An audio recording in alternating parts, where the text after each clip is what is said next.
ஆண்டவரும் இரட்சகருமாகிய இயேசு கிறிஸ்துவின் இனிய நாமத்தில் உங்களை யாவருக்கும் அன்பின் வாழ்த்தலை தெரிவித்துக் கொள்கிறேன். அருமையான தேவப்பிள்ளைகளே, புதிய நாள் புதிய நம்பிக்கை தின தியானத்தின் மூலமாய் இந்த நாளில் கூட உங்களை சந்திப்பதில் நான் மிகுந்த மகிழ்ச்சி அடைகிறேன். அல்லேலூயா. இன்றைக்கு கூட கர்த்தர் நமக்கு கொடுக்கிற வார்த்தை என்ன?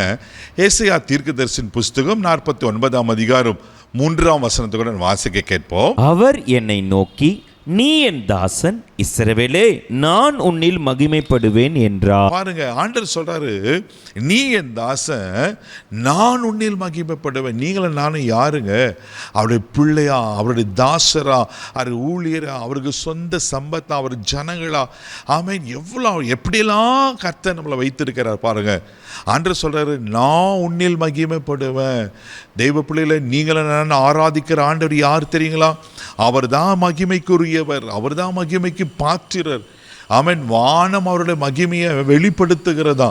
தேவபிள்ளை எத்தனை வசனங்கள் சொல்லப்பட்டிருக்கு. அவ்வளோ பெரிய மகிமை பொருந்த ஆண்டவர் சொல்றாரு, நான் உன்னில நான் மகிமைப்பட விரும்புகிறேன். அல்லேலூயா.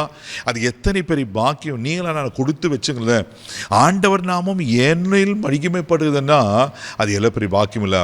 கர்த்தர் அதை தான் விரும்புகிறார். நான் உன்னில மகிமைப்படுவேன். அல்லேலூயா. சங்கீதத்தின் புஸ்தகம் 104ஆம் சங்கீதம் 1வது வசனத்தை கூட வாசிக்கும் போது இப்படியா சொல்லப்பட்டிருக்கோம். வாசிக்க கேட்போம். என் ஆத்துமாவே கர்த்தரை ஸ்தோத்தரி, என் தேவனாகிய கர்த்தாவே, நீர் மிகவும் பெரியவராய் இருக்கிறீர், மகிமையையும் மகத்துவத்தையும் அணிந்து கொண்டிருக்கிறீர். பாருங்க, அழகா சொல்லப்பட்டிருக்கு.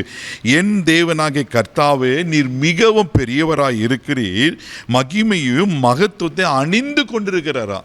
அவர் தாங்க மகிமையின் ரூபம், அவர் தான் மகிமையை கர்த்தர். அல்லேலூயா. அவருடைய மகிமைக்கு ஈக்குவலாக உலகத்தில் ஒரு மகிமையும் கிடையாது. ஆமே. தேவப்பிள்ளை, பிதாவுக்குள்ள என்ன மகிமை இருந்துச்சோ அதே மகிமை இயேசுக்குள்ள இருந்தது. ஒரு சந்தோஷமான செய்தி என்ன தெரியுமா? இயேசுக்குள்ள என்ன மகிமை இருந்துச்சோ அதே மகிமை ஆண்ட்ரூஸ்குள்ள கர்த்தர் வைத்திருக்கிறார். ஆமென். அப்போ பிதாவுக்குள்ள இந்த மகிமை இயேசுக்குள்ள இருந்தது, இயேசுக்குள்ள இந்த மகிமை கர்த்தர் உங்களுக்கு எனக்குள்ள வைத்திருக்கிறார். ஆனால் தான் சொல், நான் உன்னில மகிமைப்படுவேன்.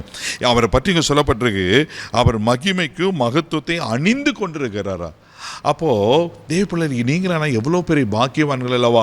ஆண்டு சொல், நான் உன்னில் மகிமைப்படுவேன். நீங்கள் வேதத்தில் வாசின அழகாக ஒரு சம்பவம் நிறைய முறை தியானிச்சிருக்கிறோம்.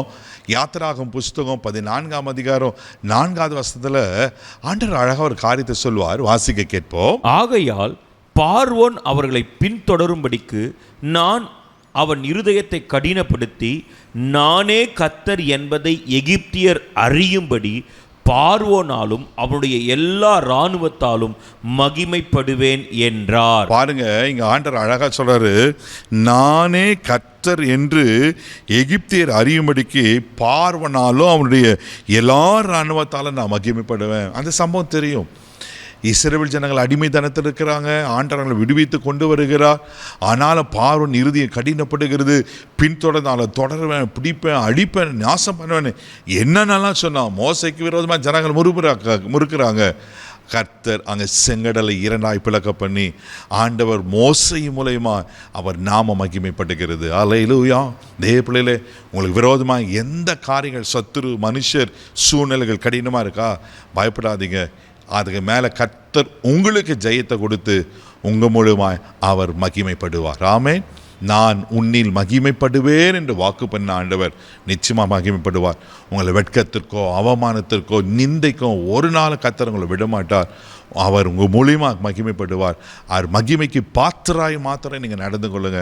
நிச்சயமாக கர்த்தர் உங்களுக்காக பெரிய காரியங்களை செய்வார். கண்களை மூடி நம்ம ஜெபிக்கலாம். அன்பு தகப்பனே, உமக்கு நன்றி சொல்லி துதிக்கிறோம், ஸ்தோத்திரிக்கிறோம்ப்பா. ஆமென். நான் உன்னில் மகிமைப்படுவேன். நீர் எங்களை வாக்கு பண்ணி நீர் அல்லவா. அப்பா, உமக்கு ஸ்தோத்திரிக்கிறேன் ஆண்டவரே. யாரெல்லாம் வெட்கப்பட்டு அவமானப்பட்ட, ஐயோ இந்த ஆசீர்வாதம் இல்லையே, இந்த நன்மை இல்லையே, ஐயோ இந்த தீமையை அனுபவிச்சு கொண்டிருக்க இந்த மனுஷங்களுக்கு விரோதமாக இருக்காங்க, சூழ்நிலை எதிராக இருக்கிறது, கலங்கி கொண்டிருப்பாங்கன்னா ஆண்டவர் உங்கள் அற்புதத்தை வெளிப்படுத்தி உங்கள் நாமத்தை இவர்கள் மூலமாக மகிமைப்படுத்தும்படியா நான் ஜெபிக்கிறேன்ப்பா. உங்கள் கிருபையில் கரத்தில் ஒப்புக்கொடு. இந்த நாள் ஒரு மகிமையின் நாளாக இருக்கட்டும். பாதுகாத்துகளும் ஆசீர்வதியும் கிருபைக்கு ஒப்புக்கொடுறேன். இயேசுவின் மூலம் ஜெபம் கேளும் பிதாவே. ஆமென். மகிமையின் தேவன் உங்களோடு கூட இருக்கிறார். தைரியமாக போங்க. God bless you.